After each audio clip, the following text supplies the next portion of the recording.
Dainava dar laiko šiek tiek turi. Dabar Dainavos komandos ataka. Žemžikovas ir 2-2. Nėra jam šis sezonas su Dainavos marškinėliais debiutinis A lygoje, bet aišku, rolė jau yra kiek didesnė nei ta, kuri... Sirgėlės. Vienas aikštės vidurėje, galima žaisti ir čia 4-2, štai tokia kontrataka, na 3-2, nemažiau pavojinga perdavimas, smūgis ir 2-1. 2-1 ir...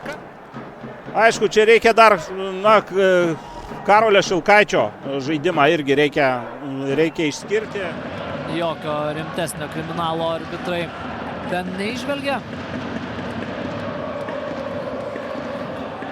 Čia baudos aikštelėje kamuolys, smūgis į vartus ir 1-0. Galbūt link to ir ėjo Sūduva, kad vis tik įkrapštys savo įvartį. Žiūrėkime dar kartą. Gudriai Laukšys žengtelėjo žingsnelį atgal, palikdamas varžovus jau tame saugiame atstume nuo puolėjo ir labai tikslus smūgis galva. Vilniaus Žalgirio ataka tęsiasi, jau tos 8 minutės yra sužaistos. Bet ką ir kalbėjome, laiko yra pridėta ir daugiau. Čia Krinskis žaidžia neužtikrintai ir kamuolys galų gale apeliuoja į rungtynių arbitrą. Na, čia turbūt vyks VAR peržiūra. Ir po to pratęsti žaidimą. Usavičius.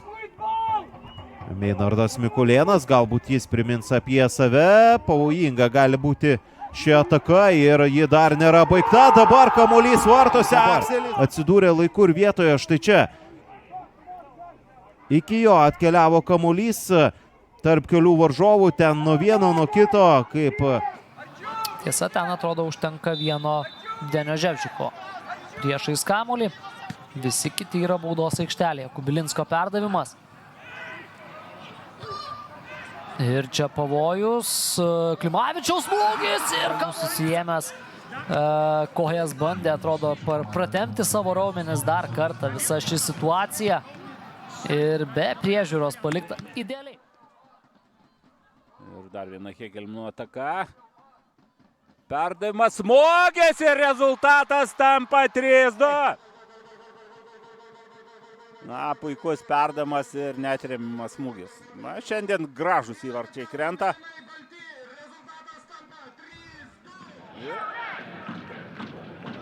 Eligijus Jankauskas kairiajame pusiau krašte. Jo reidas, smūgis! Ir puikus, bet kuriuo atveju fantastišką epizodą sukūrė Eligijus Jankauskas. Spūdingas ir preciziškai tikslus. Jo smūgis į viršutinį vartų kampą. Laukiame VAR sprendimo. Kol kas 2-1 Šiauliai priekyje, net ir būdami mažumoje.